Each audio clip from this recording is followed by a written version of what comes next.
Hello दोस्तों, IPO में almost एक मंथ के बाद एजीएस ट्रांजैक्ट टेक्नोलॉजी आईपीओ का सब्सक्रिप्शन शुरू हुआ है और साथ ही अब धीरे धीरे दूसरे आईपीओ की डेट्स भी सामने आ रही हैं।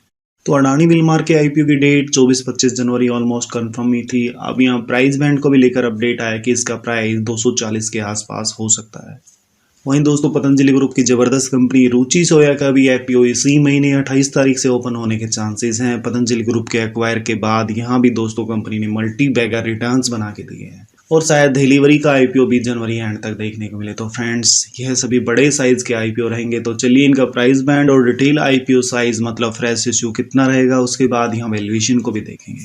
तो चलिए फ्रेंड्स, फटाफट से सब्सक्रिप्शन के लिए ओपन आईपीओ एजीएस टेक्नोलॉजी के ग्रे मार्केट के साथ देखते हैं कि कितना कुछ लिस्टिंग गेन की इंडिकेशन है, हमें अप्लाई करना चाहिए या नहीं, और साथ ही अडानी विलमार, रुचि सोया के ग्रे मार्केट और दूसरे अपडेट को भी यहाँ डिस्कस करेंगे।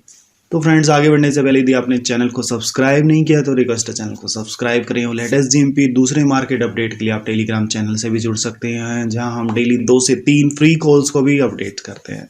तो चलिए फ्रेंड्स, एजीएस टेक्नोलॉजी पेमेंट और बैंकिंग ऑटोमेशन सेक्टर की लीडिंग कंपनी तो है, लेकिन एवरेज फंडामेंटल के साथ कंपनी 680 करोड़ का fully offer for sale attractive IPO size के साथ आई है। तो यहाँ ग्लोबल मार्केट की वीक रेस्पॉन्स इंडिकेशन और सेकेंडरी मार्केट के करेक्शन के बाद ग्रे मार्केट में भी दोस्तों यहाँ डाउनफॉल आया है। तो फ्रेंड्स, इसका ग्रे मार्केट प्रीमियम 25, 20 और अब यहाँ 10 से लेकर 15 के प्रीमियम पर चल रहा है। तो यहाँ इस आईपीओ में पहले इतने सारे नेगेटिव बैठे हुए थे, costly price valuation, fully offer for sale, पिछले 2 क्वार्टर्स के रिजल्ट जहाँ कंपनी ने लॉस दिया है, साथ ही कंपनी पर हैवी डेट भी है। और अब ग्रे मार्केट में भी जहाँ 15% से अब यह 5-7% पर आ चुका है। तो यदि कंपनी के फंडामेंटल अबव एवरेज होते तो यहाँ फुल्ली ऑफर फॉर सेल छोटे अट्रैक्टिव आईपीओ साइज में शायद इतना मैटर नहीं करता। और अब यदि सब्सक्रिप्शन ठीक से नंबर्स में नहीं आया तो फिर दोस्तों जीएमपी और भी नीचे जा सकता है, और इतने सारे नेगेटिव्स के बाद यह मुश्किल ही चांस है कि यहाँ अच्छा सब्सक्रिप्शन देखने को मिले। और साथ ही नेगेटिव को सपोर्ट करने के लिए बजट मंथ तो चल ही रहा है और ग्लोबल मार्केट के वीक इंडिकेशन के साथ सेकेंडरी मार्केट में भी प्रॉफिट बुकिंग भी है। तो यहाँ लिस्टिंग गेन के लिए कंडीशन बिल्कुल भी सूटेबल नहीं है। तो फ्रेंड्स, जब यहाँ लिस्टिंग गेन के लिए कंडीशन सूटेबल नहीं है और ग्रे मार्केट प्रीमियम भी 10% के अंदर है, तो हमें यहाँ वेट एंड वॉच वाली कंडीशन ही रखनी चाहिए। और फ्रेंड्स, यदि आप लॉन्ग टर्म के एक्सपेक्ट से इन्वेस्ट करना चाहते हैं तो इन सभी पॉइंट को जस्ट हमने यहाँ समराइज किया है। आप डिटेल देखना चाहते हैं तो 2 दिन पहले ही हमने इसको डिटेल रिव्यू भी किया है। डिस्क्रिप्शन में लिंक है, आप इस वीडियो को देख सकते हैं, जहाँ हमने इन सभी पॉइंटों को इन डिटेल कंक्लूड किया है। तो फिर इसको हम डे 3 के दोपहर बाद के सब्सक्रिप्शन डाटा और ग्रे मार्केट प्रीमियम के अकॉर्डिंग फाइनल करेंगे। एज यूजुअल दोस्तों, इसको टेलीग्राम चैनल पर भी अपडेट कर देंगे। तो चलिए दोस्तों, बात करते हैं अडानी ग्रुप के जबरदस्त आईपीओ अडानी विलमार की। दोस्तों, company direct house hold consumer से जुड़ी है, जहां 3 में से 1 हाउस होल्ड में कंपनी की प्रेजेंस है। कंपनी की फाइनेंशियल और फंडामेंटल दोनों ही स्ट्रॉन्ग है। जहां इसका ग्रे मार्केट प्रीमियम पहले 140 के आसपास चल रहा था, जो कर 90 तक दोस्तों नीचे आया, और आज ये हल्का सा रिकवर करके 100 से लेके 110 के आसपास ट्रेंड कर रहा है। तो यहाँ टेंटेटिव प्राइस के अकॉर्डिंग कैलकुलेशन का दोस्तों इतना कुछ मीनिंग तो अभी नहीं है, फिर भी यहाँ कुछ तो दोस्तों इंडिकेशन बनेगा ही। तो ग्रे मार्केट प्रीमियम 240 के अकॉर्डिंग तो 45% के समथिंग प्रीमियम पर है। तो यहाँ फाइनल डेट और प्राइजेस आने के बाद इसके प्राइस वैल्यूएशन को भी दोस्तों डिटेल डिस्कशन करेंगे। वहीं फ्रेंड्स, रुचि सोया के बारे में भी कल हमने अपडेट किया था कि इसका जो टेंटेटिव डेट्स अभी आ रही है उसके अकॉर्डिंग 28 जनवरी के समथिंग इसका आईपीओ ओपन हो सकता है।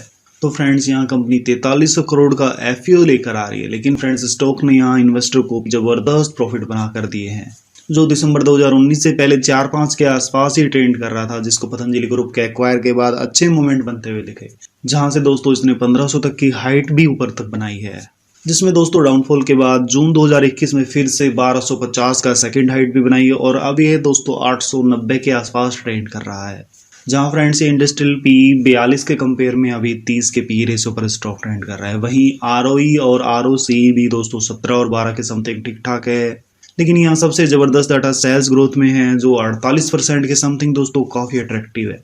वहीं रिटर्न भी पिछले 1 साल में 42% के समथिंग कंपनी ने बना के दिए हैं। ईपीएस भी करीब 30 के समथिंग काफी ठीक ठाक ही है।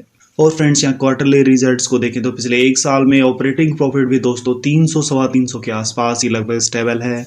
वहीं ईयर टू ईयर के हिसाब से देखें तो 2018 में 5500 का लॉस को कवर करते हुए कंपनी 2019 में प्रॉफिट में आई, फिर यहाँ 2020 में 672 करोड़ और फिर 2021 में 681 करोड़, और फिर अभी तक यहाँ कंपनी ने 880 करोड़ का नेट प्रॉफिट भी दोस्तों बनाया है। तो फ्रेंड्स कंपनी के फाइनेंशियल और फंडामेंटल काफ़ी स्ट्रॉन्ग हैं। तो यहाँ एफपीओ डिटेल्स को आने के बाद इसको भी डिटेल रिव्यू करेंगे। और फ्रेंड दिल्ली के 7460 करोड़ के बड़े आईपीओ के बारे में भी अपडेट है कि इसका इश्यू प्राइस शायद 650 के आसपास हो सकता है। तो दोस्तों अभी लग रहा है कि जनवरी एंड या फिर फरवरी के फर्स्ट वीक में ही इसका भी आईपीओ ओपन हो सकता है। तो चलिए फ्रेंड्स अभी के लिए इतना ही। वीडियो अच्छा लगा तो एक बार लाइक जरूर करें, चैनल को सब्सक्राइब करें। धन्यवाद दोस्तों।